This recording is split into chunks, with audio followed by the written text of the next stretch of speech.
in the center it's like a perceptron. What perceptron is like a single node in which there are many like input or features that are coming, and it is giving us an output based on that.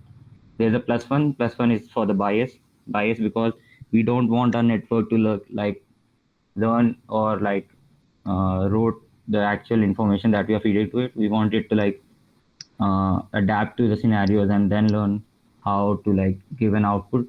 So this is why there's a plus one here.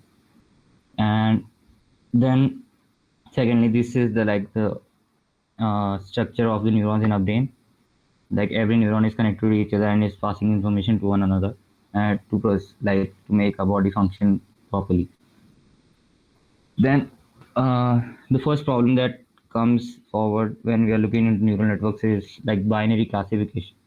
So what do you like understand by classification? Anyone? If I say what is Like classification, if you have to differentiating, classify. The like putting in different groups. segregation into different categories. Okay. So when I say what's binary classification, what do you understand by that? Two categories. अब एक चीज हो गई या दूसरी हो गई. Okay, yeah. So two categories. But now let's like make it more clear. Can someone tell me what's the difference between classification and clustering? If I say I'm creating clusters, and another thing I'm saying I'm classifying these classes, what does that mean? Like how is clustering different from classification? Is it like go by the English definition, not according to the machine learning one? Because like we are like taking a sample and putting it into a class, right? That's what clustering is. And same thing we are doing for classification as well. So how do they differ?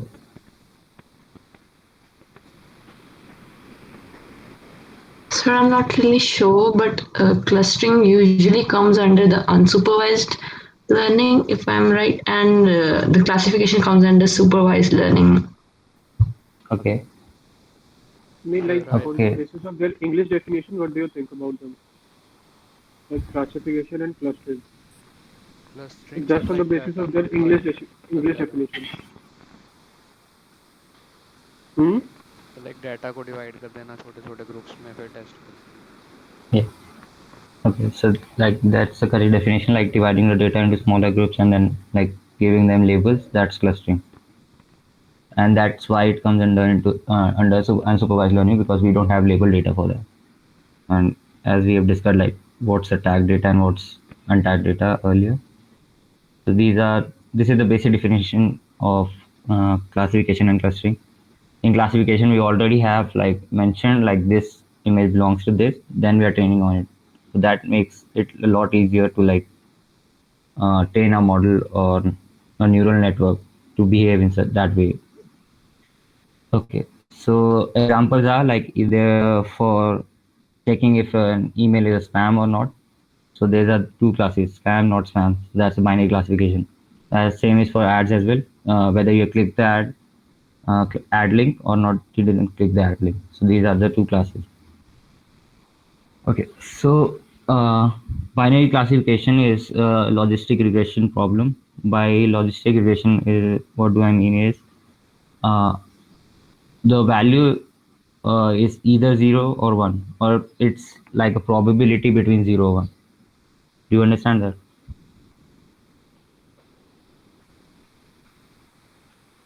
Hmm. Did you get what I'm trying to say? Like it's a probability. Like if I'm saying whether an email is a spam or not. So if I'm saying like it's 0.6%, it's 60% spam and 40% not spam. So that comes under logistic regression because we are providing a probability at the end. And based on that probability, we are like creating an output like in which direction it is more inclined. So that's the basic definition of logistic regression. And what you see, the function you see on the screen in the graph is the sigmoid function.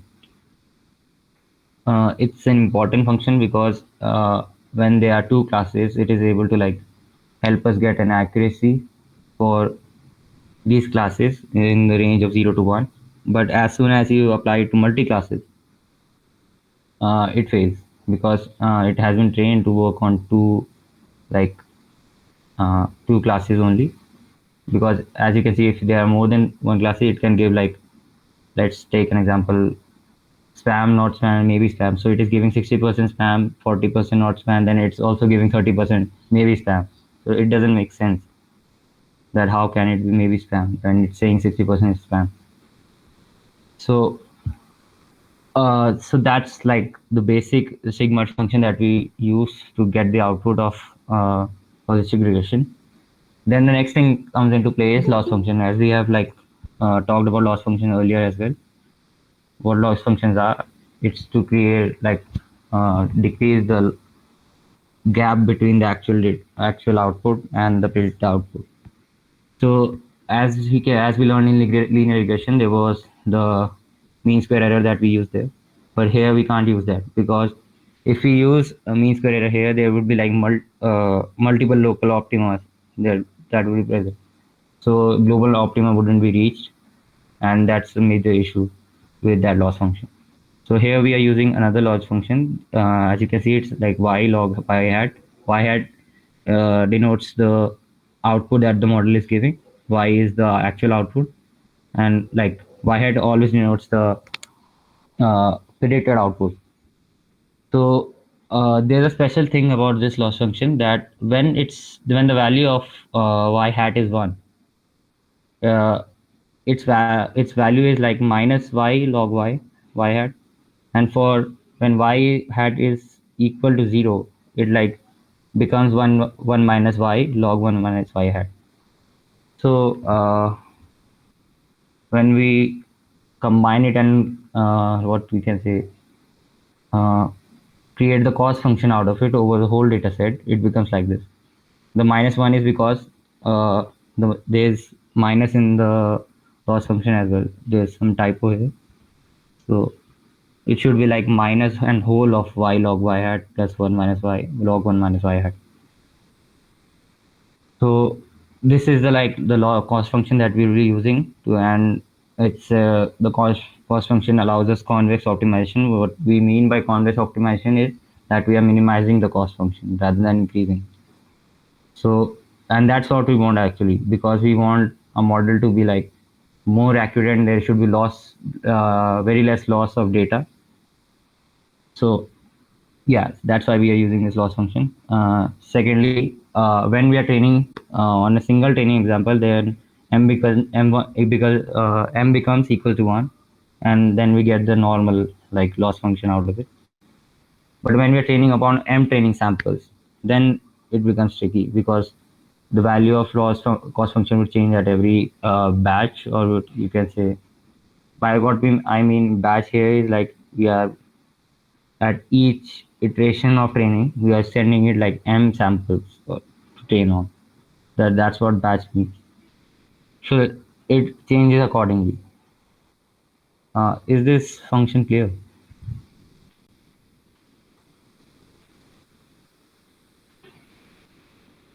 Hello. Sir m क्या है? M is the number of training samples. Like training samples क्या है, जैसे if you have 1000 images, 1000 में से like तुमने बोला कि मैं एक iteration में सिर्फ 32 images भेज रहा हूँ, तो m equals to 32 हो जाएगा उस iteration की. Okay sir. So accordingly हमारा cost function change होगा उसके. Then और कोई question कुछ समझ ना आया हो? ऑल्सो जो हमारा लॉस फंक्शन है इसे हम लॉग लॉस बोलते हैं और बाइनरी क्रॉस एंट्रोपी लॉस बोलते हैं. And you should know this because if someone asks you what's logistic regression and what's log loss, then you should know that this is the log function, and you should be able to answer it, because most of the time we learn it as binary cross entropy loss and we don't know what log loss is. So you should like keep that in mind. Yeah. If that's clear, then let's move forward. If not, you can ask away.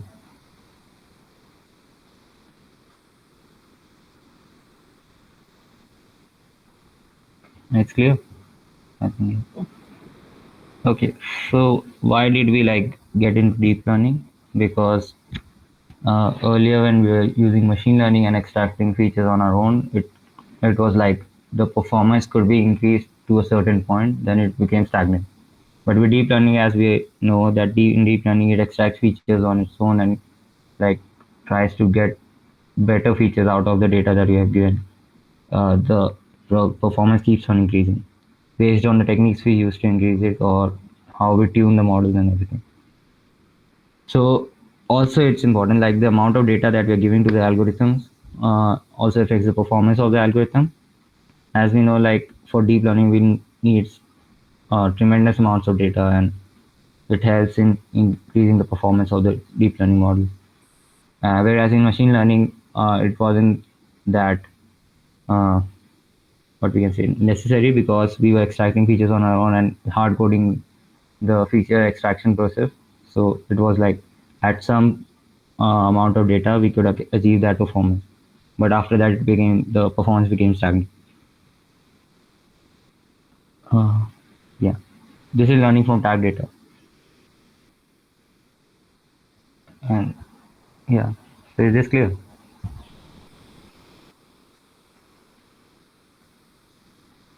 Okay.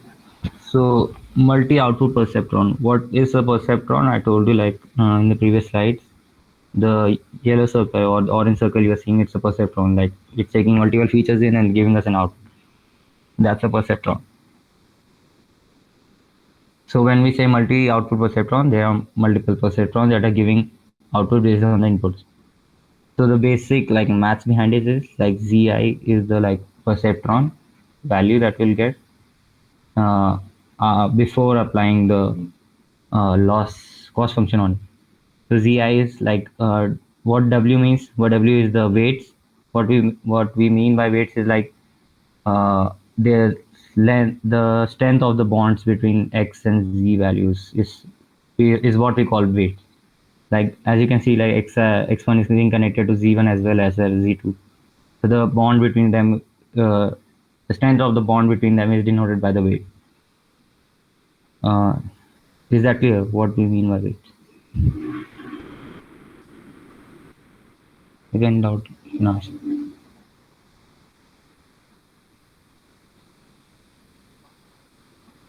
Weight clearer.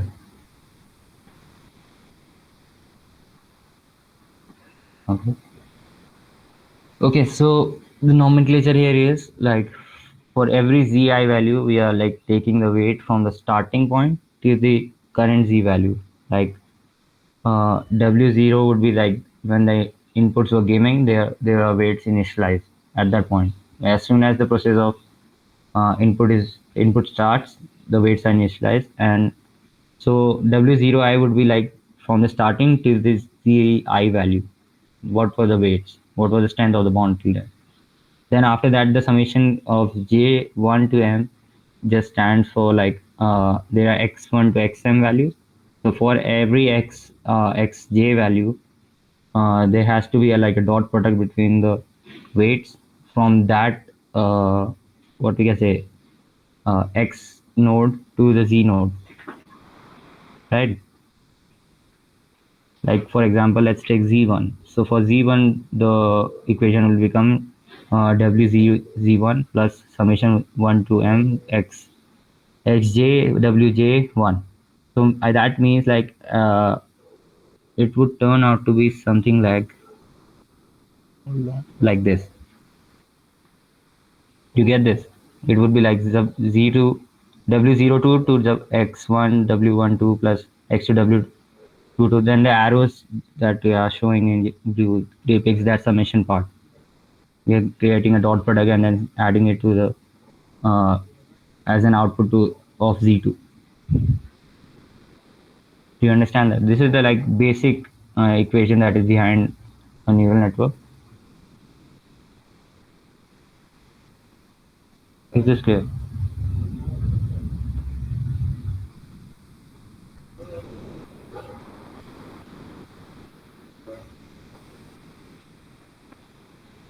Clear? Yes. हाँ ठीक continue कर Okay, Ashok. Okay. So like here it is, like first layer that is denoted by X is known as the input layer, and the final layer that is denoted by Y hat is known as the final output layer. But the layers between these two layers are known as the hidden layers. So what happens is like these hidden layers are the layers that help us in extracting features out of the data that is given to us, and it does that through the following equation. As I told you, like in the previous slide, I mentioned this equation. It is using this equation to calculate like the value of each perceptron in between or each node in between, and then using that value to like and applying like the cost function on it to get the like the final y hat value of where g, the g function that is written here, the g and bracket inside that whole equation is written, that is the cost function.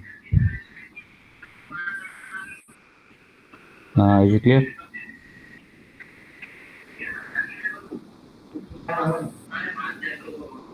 Cost function तो सबको clear है ना? यार respond कर दो. Cost function ये था like for binary classification हमने बात की थी. Then we are just like as you can know like हमारा जो आउटपुट होगा वो कॉस्ट फंक्शन से पाएगा, बिकॉज कॉस्ट फंक्शन ही हमारी एक प्रोबेबिलिटी देगा या फिर कुछ वैल्यू देगा, राइट? उससे पहले तो बस एक ग्रेडियंट्स कैलकुलेट हो रहे हैं हमारे कि यहाँ से यहाँ कैसे जा रहा है, क्या हो रहा है, हमारे वेट्स कैसे चेंज हो रहे हैं, बस वो डिटेक्ट हो रहा है. सो वाई हैट हमारा मेन आउटपुट आएगा. होगा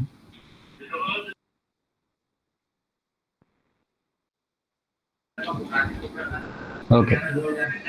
सो अभी तक हम लाइक सिंगल न्यूरल नेटवर्क ये होता है, then we talked about multi output perceptron, now we are talking about deep neural network.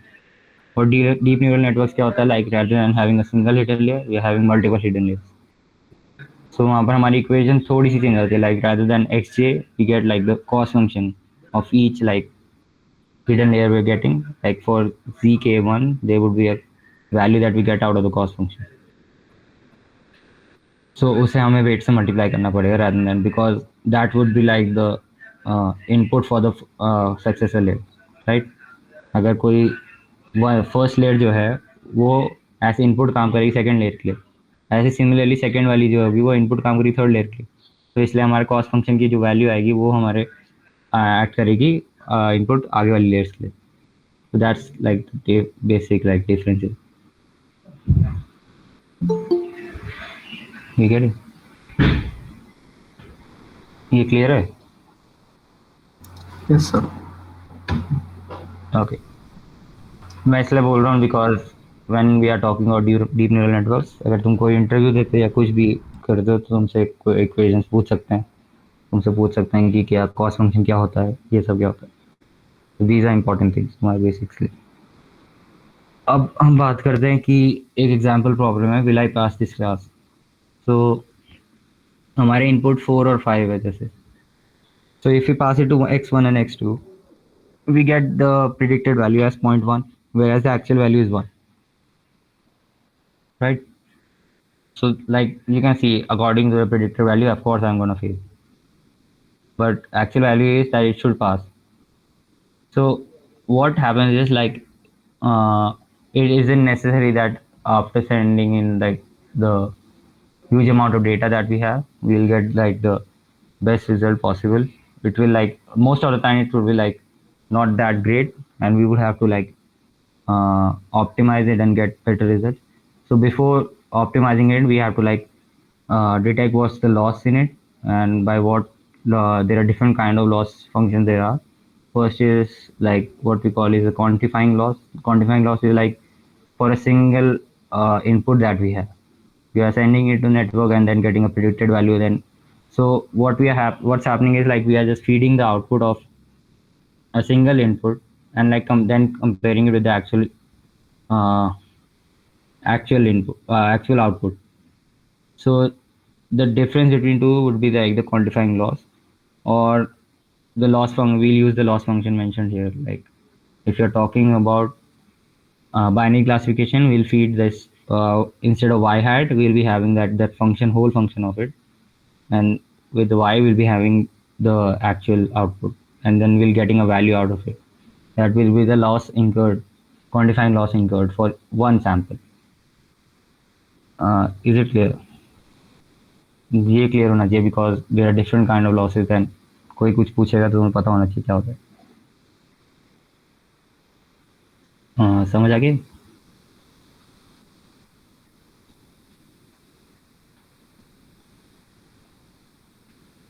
नहीं आया तो पूछ लो कि क्या है. हाँ यार, एक बार रिस्पॉन्ड कर दिया करो कि समझ आया कि नहीं आया, तभी हम आगे बढ़ेंगे ना, नहीं तो फायदा भी नहीं है.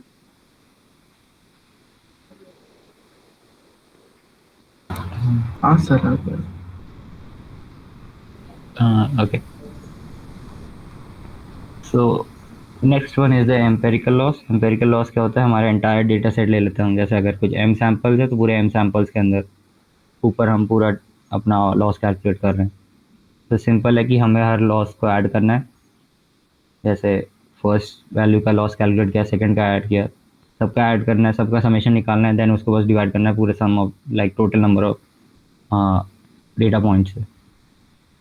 सो this is also known as like the objective function और द कॉस्ट फंक्शन.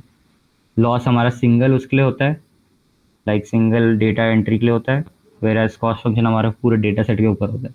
सो अभी तक हम जैसे लॉजिस्टिक रिलेशन में बात कर रहे थे, दिस वन, ये हमारा पूरा एक कॉस्ट फंक्शन हुआ है क्योंकि ये पूरे डेटा सेट के ऊपर है, like at least on their own batch of training examples, इसलिए कॉस्ट फंक्शन है.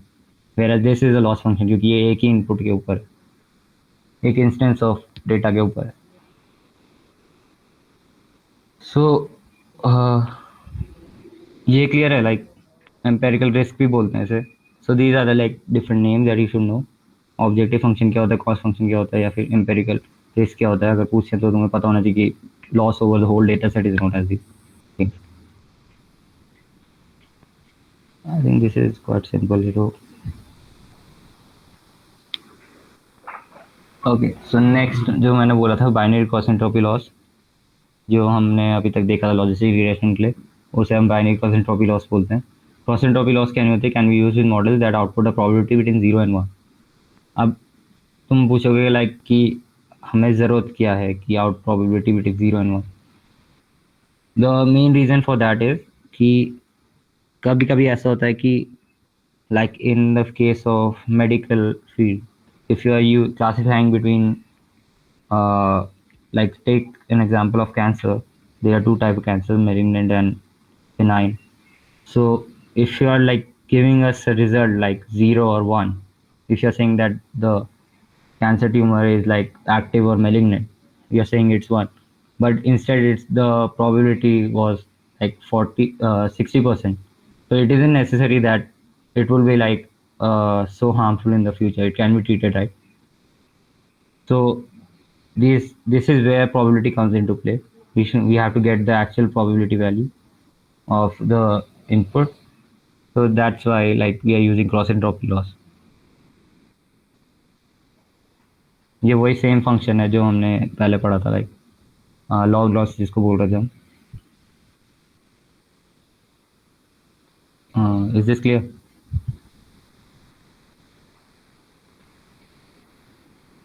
It's clear.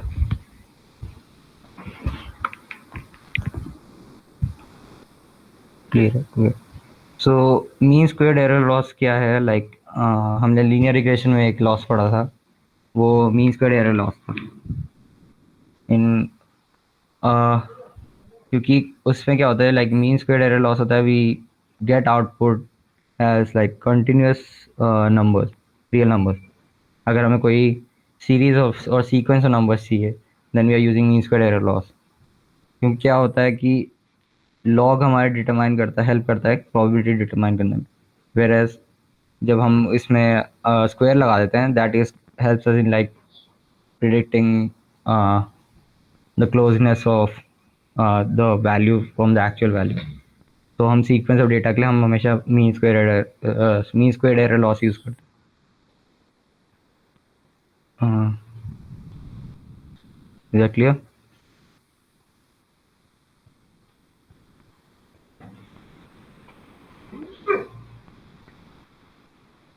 Yes.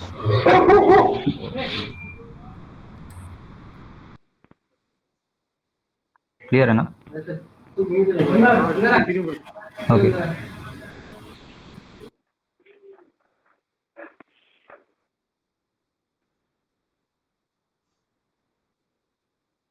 hold on.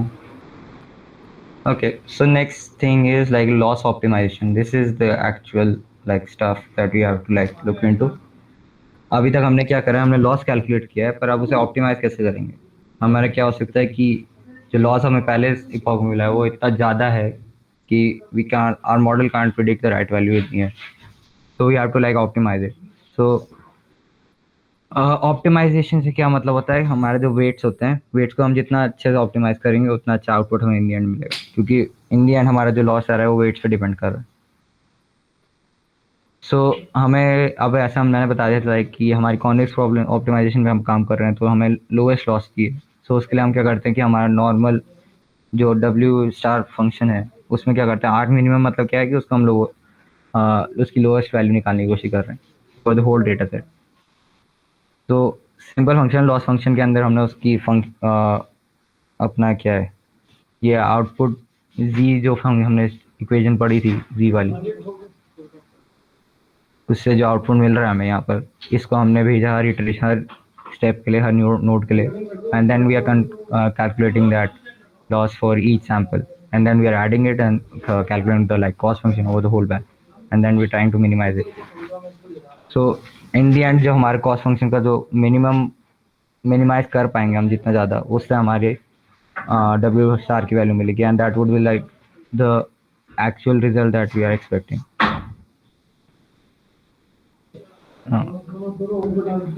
So main है हमें लॉस को कम करना है, उसको डिफरेंशिएट करके करते हैं. तो अब लॉस ऑप्टिमाइजेशन कैसे होता है, इसकी एक थ्योरी हमने पढ़ा था कि ग्रेडियंट डिसेंट क्या होता है. ग्रेडियंट डिसेंट ही लगाएंगे हम पर.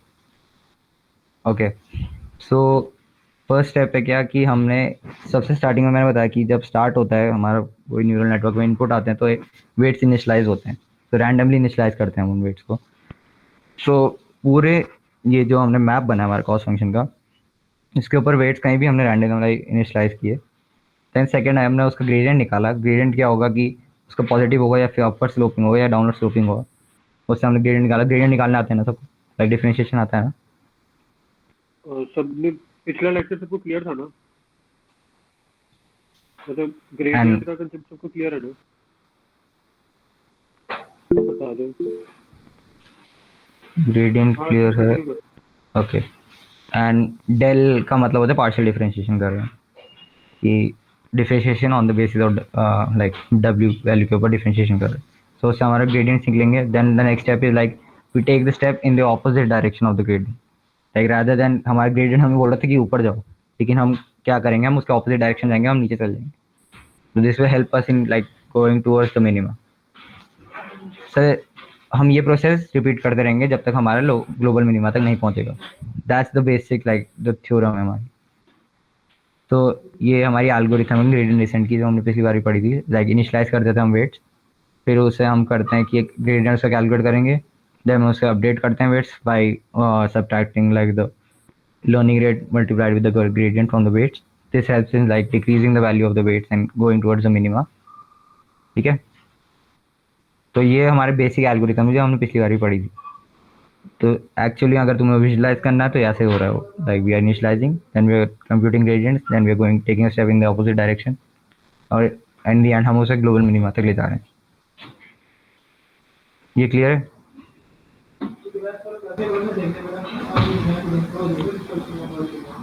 मतलब ये समझ आ गया कि हम कौन सी डायरेक्शन में स्टेप लेंगे और कौन सा स्टेप लेंगे, ऐसा क्यों कर रहे हैं, ये समझ आ गया.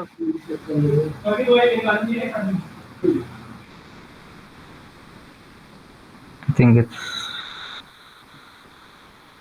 आ गया ना. हाँ हाँ कंटिन्यू करो. ओके, सो नेक्स्ट थिंग है कि बैक प्रोपगेशन. बैक प्रोपगेशन क्या होता है कि जब हमारा इन दी एंड वेट्स मिल गए हमें, तो हमें क्या करना होता है, पूरे नेटवर्क में हमें उन वेट्स को अपडेट भी करना होता है. तो हम क्या करते हैं, वो वेट्स को हम पीछे भेजते हैं वापस, कि हमारे स्टार्टिंग पॉइंट तक जाएंगे और वहाँ पर अपडेट हो गया, हमें पूरा जो मॉडल है उसके वेट्स हमारे अपडेट हो जाएंगे. सो हम कैसे करते हैं, डिफरेंशिएशन से करते हैं. लाइक जो हमें एंड में कॉस्ट फंक्शन मिला है उसे हम उसके प्रीवियस जो स्टेज थी, लाइक Z1 से जो y दैट पार है उसमें वेट W2 थे, उसके बेसिस पे डिफरेंशिएट करते हैं। But as we know like differentiation में हम चेन रूल लगा सकते हैं। तो इट डज मीन दैट कि हमारा जो ये स्टेप है differentiation of JW on basis of W2, वो है क्या, एक सीरीज ऑफ स्टेप्स है कि पहले हम उसको y हैट के बेसिस में डिफरेंशिएट कर रहे हैं, देन हम y हैट को हम W2 के उस पर कर रहे हैं, and similarly if you go forward. तो अगर हम W1 के ऊपर करते हैं, so what we get is like JW by y hat multiplied by J differentiation of y hat on the basis of J DW।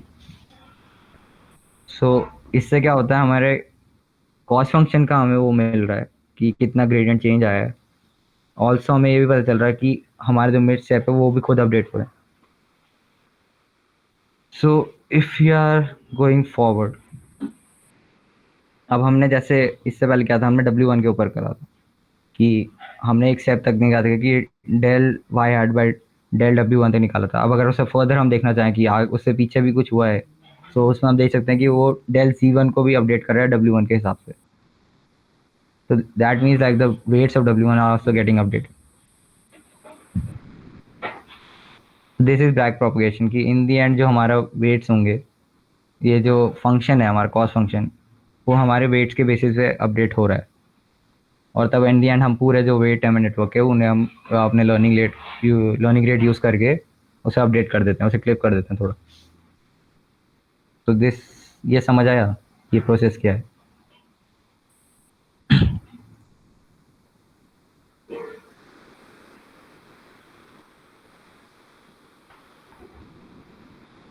इसमें डाउट है तो पूछ लो, बस ये बेसिक है न्यूरल नेटवर्क का कि बैक प्रोपगेशन हो क्यों रहा है एंड कैसे हो रहा है।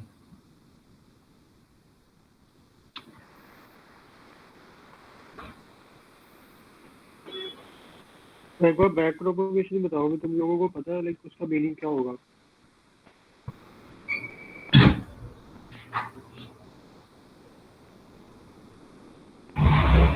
कोई बताओ।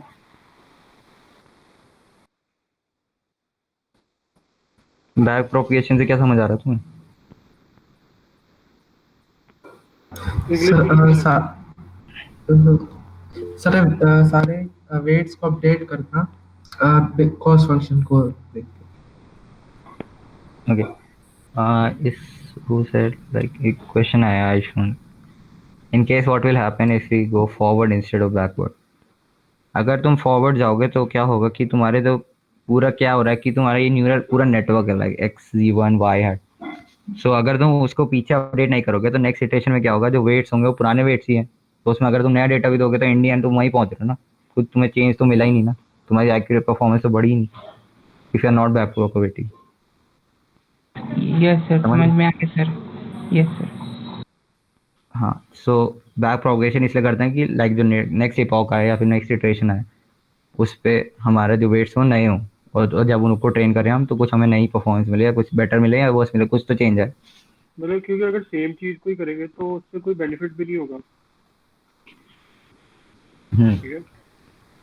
या सो नेक्स्ट थिंग हम जो देखते हैं कि अभी तक हम बात कर रहे थे लर्निंग रेट को मल्टीप्लाई करते हैं हम अपने कॉस्ट फंक्शन ग्रेडियंट से, और उसे हम क्लिप कर देते हैं हमारे वेट से। तो इससे क्या होता है, हमारे वेट चेंज हो जाते हैं।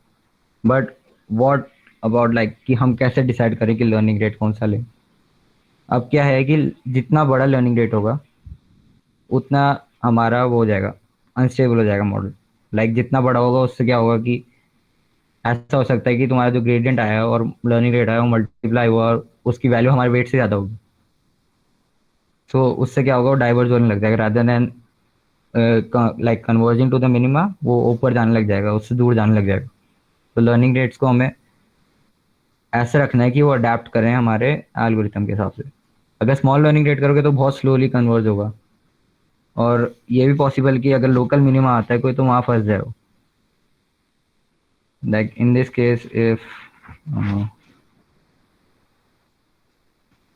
अगर इसमें एग्जांपल लेता हूँ जहाँ पर जैसे अभी एरो है जो है पॉइंट कर रहा है, जहाँ अगर वो लोकल मिनिमा एग्जांपल लेता हूँ उसमें, तो अगर हमारा लर्निंग रेट बहुत कम होता है तो यहीं लोकल मिनिमा फंस जाता हो, rather than वो उसको नीचे यहाँ पहुँचना है अभी, पर वो यहीं फंस जाता। क्योंकि अगर लर्निंग रेट हमारा बहुत छोटा है। अगर बहुत बड़ा होता तो ऐसा हो सकता था कि वो इस ग्लोबल मिनिमम को स्किप कर जाए और ऊपर चल जाए। तो इसलिए हमें जो लर्निंग रेट लेना होता है वो कुछ अडेप्टिव लेना पड़ता है, स्टेबल लर्निंग रेट लेना पड़ता है, ताकि स्मूथली हमारा कन्वर्ज हो और लोकल मिनिमा अवॉइड हो। देखो अब क्या है कि दो तरीके होते हैं जिनसे हम कर पाते हैं। आइडिया होता है कि हम ट्राई करते रहें कि डिफरेंट वो लगाते रहें हम लर्निंग रेट की वैल्यू, और देखें कि इसमें हमारा मॉडल ढंग से कन्वर्ट कर रहा है, स्टेबली कन्वर्ट कर रहा है। एंड सेकेंड थिंग इज एक अडेप्टिव लर्निंग रेट बनाओ that adapt to the landscape. इसका मतलब क्या है कि जो हमारा कॉस्ट फंक्शन का लैंडस्केप है उसके हिसाब से वो अडेप्ट कर ले वो लर्निंग रेट। अब अडेप्टिव लर्निंग रेट्स जो हैं वो उसमें क्या होता है, लर्निंग रेट्स हमें पता है कि फिक्स नहीं होते। वो स्मॉलर और उनको बड़ा या छोटा कर सकते हैं हम। एक तो क्या होता है कि अगर जितना बड़ा ग्रेडियंट होगा उसके हिसाब से उतना छोटा लर्निंग रेट लगाओ, तो ताकि स्टेबिलिटी आ जाए। और दूसरा है कि जितनी तेज लर्निंग हो रही है, अगर जैसे बहुत तेज लर्निंग हो रही है तो इसका मतलब है कि हमारा प्रोसेस बहुत तेज है, तो उसके साथ तुम अगर छोटा लर्निंग रेट लगाओगे तभी भी उस पर इतना असर नहीं पड़ेगा। क्यों नहीं पड़ेगा? क्योंकि अब हम पढ़ चुके हैं लाइक जितना छोटा लर्निंग रेट होगा उतना स्लो कन्वर्ट करेगा। तो if you want to like make the process like पूरा स्मूथ बनाना है और वो काफ़ी तेज है ऑलरेडी, तो उसमें अगर छोटा लर्निंग रेट लगाओगे तो थोड़ा स्मूथ और सेफली कन्वर्ट करेगा। तब वेट्स पे डिपेंड करता है। अगर कोई वेट बहुत बड़ा है तो और तुम लगता है कि अगर हम बड़ा लर्निंग रेट डालें भी तो उस पर इतना फ़र्क नहीं पड़ेगा, so you can use that. And there are many more things apart from that. Okay, so ये समझ आ गया तुम्हें कि अडैप्टिव लर्निंग रेट्स कैसे बनेंगे? तुम्हें ये 4 या 3 पॉइंट्स जो हैं वो देखने होंगे। तुम्हें कैसे पता चलेगा हाउ फास्ट लर्निंग है? वो बेस्ड ऑन तुम्हारे ऑप्टिमाइजर के ऊपर, ऑप्टिमाइजेशन एल्गोरिथम जो है तुम्हारी। अभी ग्रेडियंट डिसेंट पढ़ाई है, लेकिन उसके अलावा भी बहुत सारी होती हैं जो फास्ट लर्निंग रेट होता है, मतलब जिसकी फास्ट लर्निंग होती है, और तो मैं उसमें लोकल मिनिमा जल्दी अटेन हो जाता है। तो ये क्लियर है, ये इम्पोर्टेंट है। Because most of the time क्या होता है, तुम कोई मॉडल ट्रेन कर देते हो पर तब उसमें तुम्हें हाइपर ट्यूनिंग करनी पड़ती है। हाइपर ट्यूनिंग से मेरा मतलब क्या है कि ये hyper parameter like learning rate ये सब चेंज करना पड़ता है ताकि परफॉर्मेंस और अच्छी हो जाए। तो अगर तुम्हें ये नहीं पता होगा अडैप्टिव लर्निंग रेट्स कैसे निकालने हैं तो थोड़ा इशू आएंगे।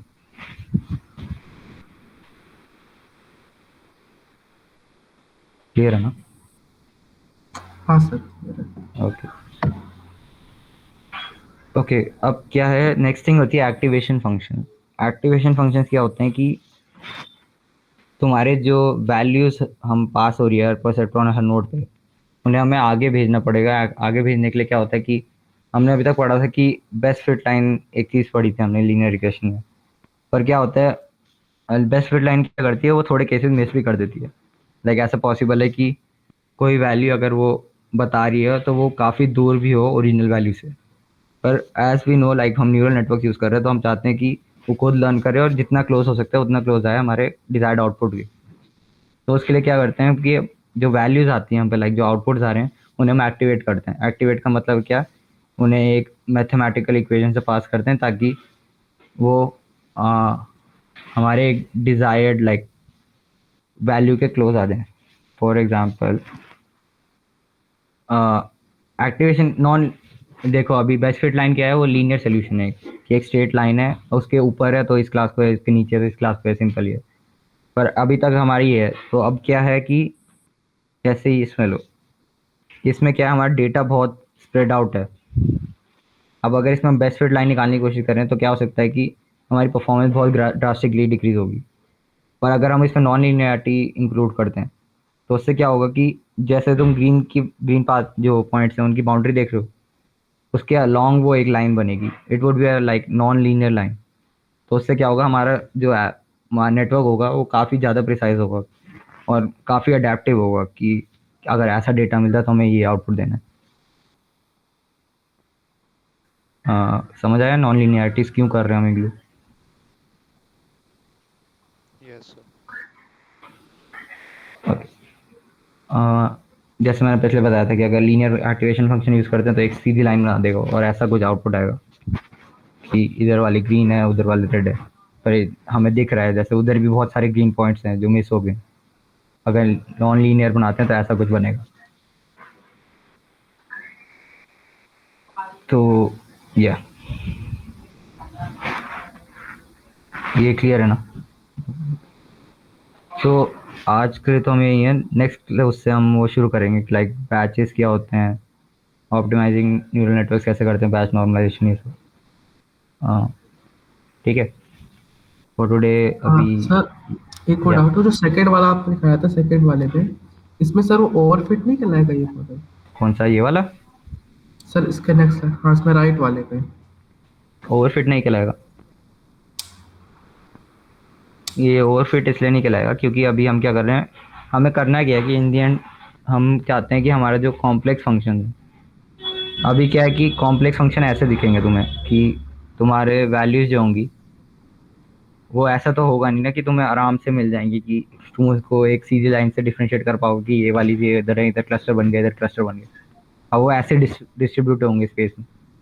तो अब तुम्हें नॉन लीनियर फंक्शन बनाने पड़ेंगे कि वो उसको मैप कर पाए कि हाँ अगर ऐसी हमारी कुछ मैपिंग होगी तब हमें एक्चुअली अच्छा आउटपुट मिलेगा। तो इसे ओवरफिटिंग नहीं बोलेंगे हम। अच्छा। ओवरफिटिंग क्या होता है कि बेसिकली ओवरफिटिंग तुम कैसे देख सकते हो, अगर तुम ट्रेनिंग कर रहे हो किसी डेटा की और उसमें वो अच्छी एक्यूरेसी दे रहा है, लाइक 90 दे दी उसने, अच्छी दे दी, देन पर अगर तुम उसे कोई रैंडम डेटा देते हो जो उसने पहले नहीं देखा है और उसमें वो 20% एक्यूरेसी दे रहा है, दैट मीन्स इट्स ओवरफिटेड, क्योंकि वो लर्न कर चुका है कि पुराना जो डेटा है वो ऐसा दिख रहा है और मेरे को यही याद है। इसमें वो क्या है, वो इसमें मैप कर रहा है बस कि बाउंड्री ढूंढ रहा है कि ऐसे कुछ पैटर्न होगा तो ऐसे हमें मुझे आउटपुट देना। अच्छा ठीक है। फिर एक्टिवेशन फंक्शंस के लिए रुक जाओ, यहाँ लिखा है कुछ। मैं दो तीन एक्टिवेशन फंक्शंस बताता हूँ, you should like read into it. ReLU होता है एक, लाइक मैं होल्ड ऑन कर देता हूँ।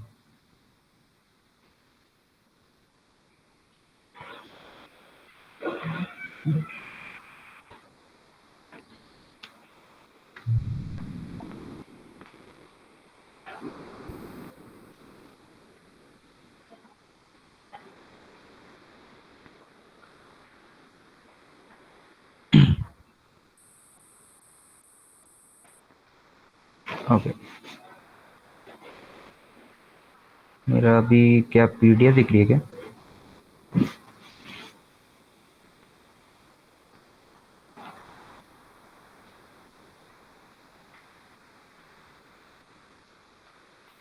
Okay, so like activation function हमारे नॉर्मली क्या होते हैं, अभी तक हमने पढ़ा था रिग्रेशन में लीनियर एक्टिव फंक्शन होता है हमारा। ये एक स्ट्रेट लाइन होती है, y equals to m x plus c, definition हमारी वाई इक्वल्स वाई एक्स, ये f x equals to x है, इसकी इक्वेशन होती है। जो तुम्हारा आउटपुट रहता है उसको इसी के हिसाब से मैप करके वापस भेज देता है। और रेंज तुम्हें इसकी तुम्हें पता ही है, y equals to x line की क्या होती है range, minus infinity to infinity होती है। सो अब क्या है, नॉन लीनियर फंक्शंस क्या है कि हमारे मैपिंग में मदद करते हैं, लाइक जो नॉन लीनियर डेटा है, ऐसे कैसे हमारे ये बना हुआ है, हिल्स टाइप स्ट्रक्चर है, पैराबोलिक है। तो इसको अगर हमें मैप करना है अपने फंक्शन को इसके अकॉर्डिंग, तो हमें थोड़े अलग फंक्शन यूज़ करने पड़ते हैं। तो जैसे सिग्मॉइड मैंने अभी बताया था, 1+1/1 + e⁻⁻ ये हमें 0 के 1 पे हमें वो दे देता है प्रोबेबिलिटी। तो ये हमारे ज़्यादातर वो हेल्प करता है क्या, फाइनल क्लासिफिकेशन में। देन सेकेंडली एक हमारा सॉफ्ट मैक फंक्शन भी होता है। सॉफ्ट मैक फंक्शन क्या होता है हमारा कि उसकी वैल्यू होती है e⁻ x upon e⁻1 + e⁻x, ठीक है। होल्ड ऑन, एक tan h फंक्शन होता है हमारा जिसमें हमारी वैल्यू जो होनी चाहिए वो -1 से 1 के बीच में होगा। इफ़ यू वांट लाइक वो रेंज चाहिए तुम्हें तो तुम tan h फंक्शन यूज़ करते हो। और कभी कभी यूज़ भी करना पड़ता है क्योंकि हम चाहते हैं कि हमारी नेगेटिव वैल्यूज़ को भी इंक्लूड करें। देन मोस्टली हम क्या करते हैं, हम रेल्यू यूज़ करते हैं। क्यों यूज़ करते हैं? क्योंकि ये हमें हेल्प करता है, लाइक जो वैल्यू होती है हमारी, इसमें जो अगर पॉजिटिव वैल्यू है तुम्हारी वो वही रखेगा, वो जो नेगेटिव वैल्यू है उन्हें ज़ीरो बना देगा। तो ये हमारा नॉर्मलाइजेशन थोड़ा हमारा एक एक्सिस में रखने की कोशिश करता है। Okay. Then there are like v की वैल्यू भी है जिसमें जैसे तुम ये देख रहे हो ये लाइन की इक्वेशन आ जाती है नीचे, इससे वो नेगेटिव वैल्यूज को भी काम करता है, उन पे भी थोड़ा लाइक होल्ड रहता है हमारा. एंड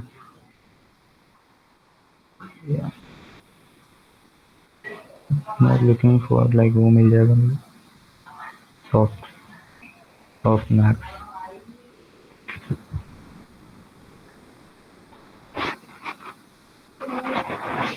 हाँ, सॉफ्ट मैक्स फंक्शन का मैं बता देता हूँ.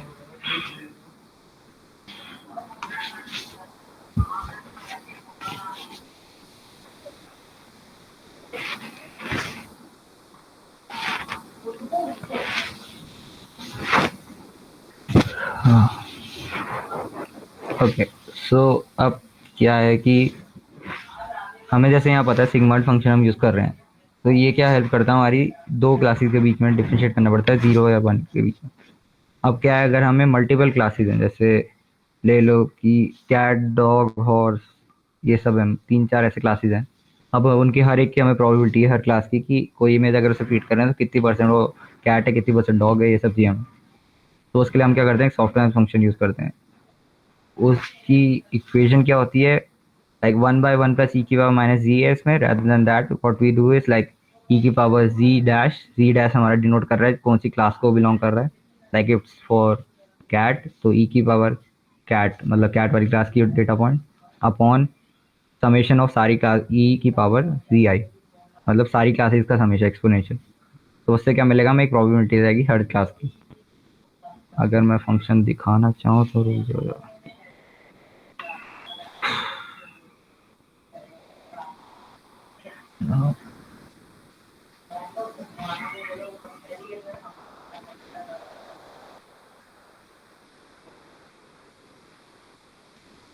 दिख रहा है ये, this is the function like e की पावर zi, जिसमें हमारा एक क्लास का या फिर उस क्लास का हमारा इनपुट लाइक आउटपुट मिलेगा based on like summation of सारी क्लासेस के एक्सपोनेंशियल वैल्यूज को. तो इससे हमारी प्रोबेबिलिटी मिल जाएगी.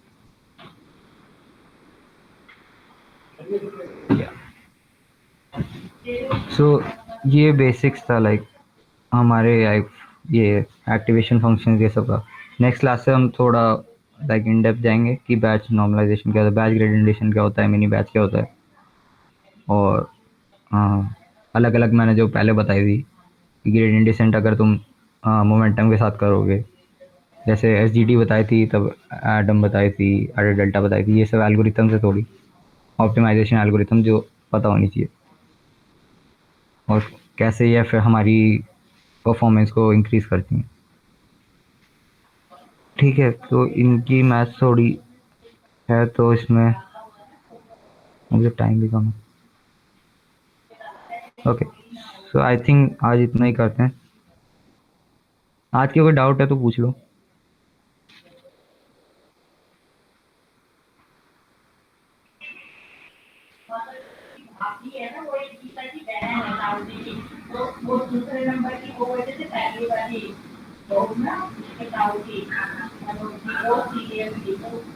सर अर्चित को जल्दी कर. I think okay. चलो तो यार अटेंड स्क्रीनशॉट ले लीजिए.